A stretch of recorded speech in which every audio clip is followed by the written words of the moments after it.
السلام علیکم ورحمۃ اللہ وبرکاتہ۔ پارہ نمبر 1، سورۃ الفاتحہ۔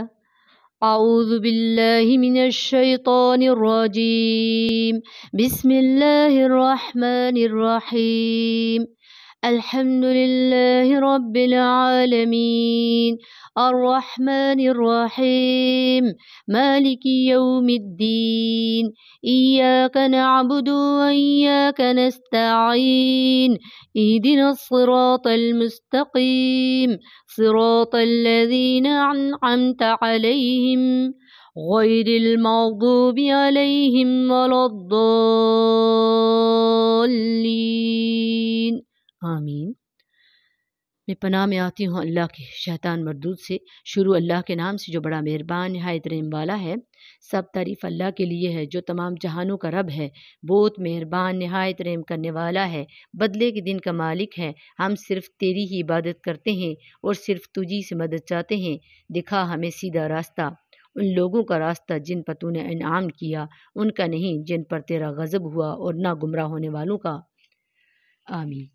سورۃ الفاتحہ 7 آیات پر مبنی سورت ہے۔ اس کی بڑی فضیلت ہے۔ فاتحہ کے معنی آغاز، ابتدا۔ اس کے بہت سے نام ہیں: الشفا، الشفا، ام الکتاب، السبحہ، المثانی، الرقیہ۔ ایسی سورت جس کے بغیر نماز نہیں۔ اس میں درج ذیل ٹاپک ہیں: اللہ کی تعریف، ہدایت کی دعا، بری راہ سے بچنا۔ سورۃ البقرہ۔ ذالک الکتاب، یہ کتاب ہے، اس میں کوئی شک نہیں، نیکی کی بنیاد تقویٰ پر ہے۔ وجتنبوا قول الزور، جھوٹ سے بچو۔ منافقت کی سب سے بڑی نشانی یہ ہے کہ وہ منافق کی سب سے بڑی نشانی یہ ہے کہ وہ جھوٹ بولتا ہے۔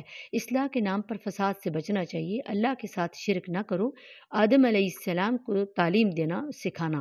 مشکل وقت میں وَاسْتَعِینُوا بِالصَّبْرِ وَالصَّلَاةِ سے کام لو۔ بنی اسرائیل پر نافرمانیوں کی وجہ سے ذلت اور مسکنت ڈال دی گئی۔ لوگوں سے اچھی بات کہو۔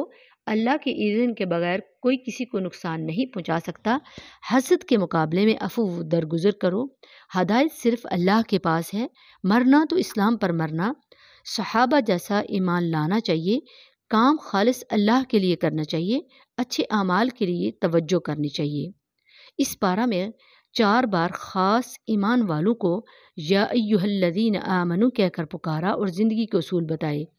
پارہ کا اختتام سورۃ البقرہ کی آیت نمبر 141 پر ہوتا ہے۔ آئیے ہم بھی غیب پر ایمان لا کر عمل صالح کی طرف توجہ دیں۔ وآخر دعوانا ان الحمد للہ رب العالمین۔